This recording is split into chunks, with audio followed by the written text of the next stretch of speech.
This is a Chucky Beat production.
Okay, so something about gear score. So how you analyze gear score? So each weapon has its score. So for this weapon, let's say it's 163 score. For this primary, it's 131, and you count it up together, and then from all gear you have, you count this number and then divide it as the number of gear you have equipped, and then you have your average gear score, which is, for me now, let me see, it is 110. So if I put I don't know, you can see this is level 26, so it's certainly lower than 100, I think, gear score. I don't know how is it counting. So if I, let's say, get this 110 gear score, let's say, this gear score will maybe go up, or I don't know, if I get a gun with 120 gear score, it will certainly go up. So we'll see as we progress. So for these guns you need Phoenix value, Phoenix credits, okay? So how you can get Phoenix credits? So first, you can get Phoenix credits from these missions, from these daily missions or weekly missions. And how you can get in these missions? So you need this target intels. So that target intels you get from this. It is search and destroy mission, so it can be anything. So you can get one target intel from this and so on. I think it's one from every.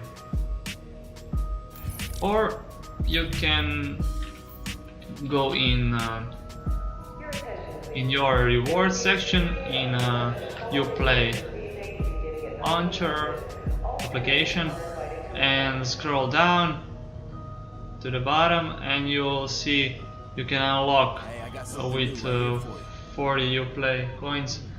You can unlock one one package of Phoenix credits, 2 or 3 packages. So in one you get 30 Phoenix credits, so 260 and 390 credits. So we are here with the mission unknown signals, so this could be anything from running around to have 3 yellow bosses, or I don't know, just investigating. Let's see what they got for us. Echo, okay. How is that? Active echo beacon detected. Yes! Fridge. Here I am, Aaron Keener, the First Wave's prodigal son. Normally I'd do this face to face, but I'm not 100% sure which way you'll jump. You act one way when Ms. Lau is watching, and another way entirely when you're off the leash. That's an interesting contradiction. You see, I think that deep down you get it. You know, the old rules, laws, governments, those things died on Black Friday.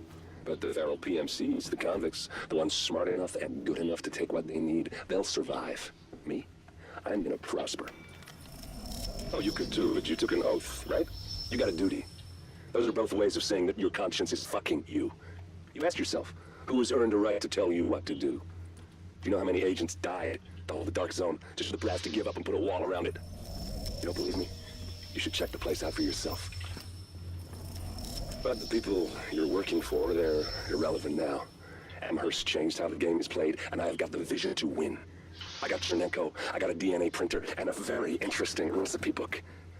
I'm gonna write my own rules. You should think about getting in on this thing. I'll be seeing you.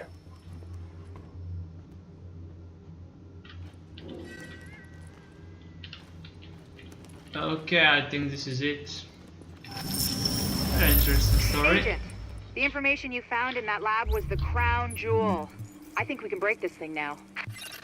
Okay, we have video. But we've got some more information. A voice from the grave. Listen to what Amherst has to say. Okay, let's see.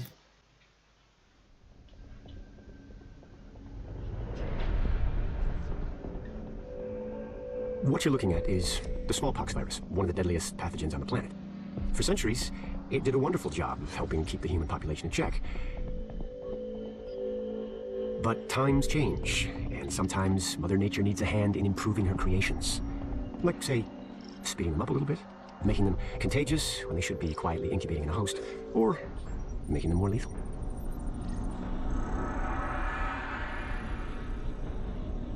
I didn't come up with the approach on my own. My friend Vitaly's one of the pioneers in the field, and the idea has been around for years. Genome as data. You see, once we digitized DNA, we made it infinitely mutable. We could do 1,000 virtual variations in the time it used to take to grow a one lab-grade generation of pathogens. And we could pick the best, most lethal combinations and make them real. That's how you make a killer virus, you see. Mix in genetic code from other diseases, and you move the sliders all the way up on lethality and virulence. The goal was a 90% mortality rate.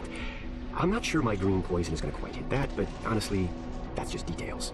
As long as most of humanity goes, the Earth stands a fighting chance. Technically, technology is what's killing the planet. But that's not really the case. It's the greed that drives the technology. But a funny thing happened on the way to $100 genome maps and 3D printed plastic toys. Someone figured out those technologies could be repurposed, modified for the greater good. Me. Now, my virus is going to do what nature's always done.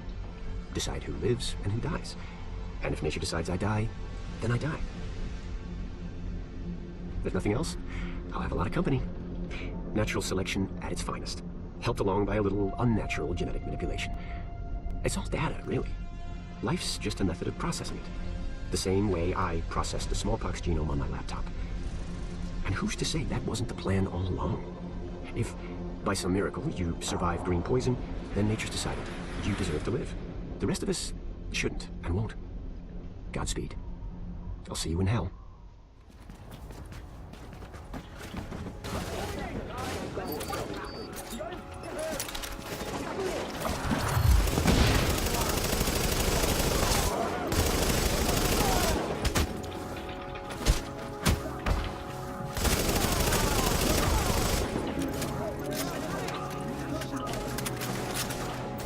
Okay, we start this mission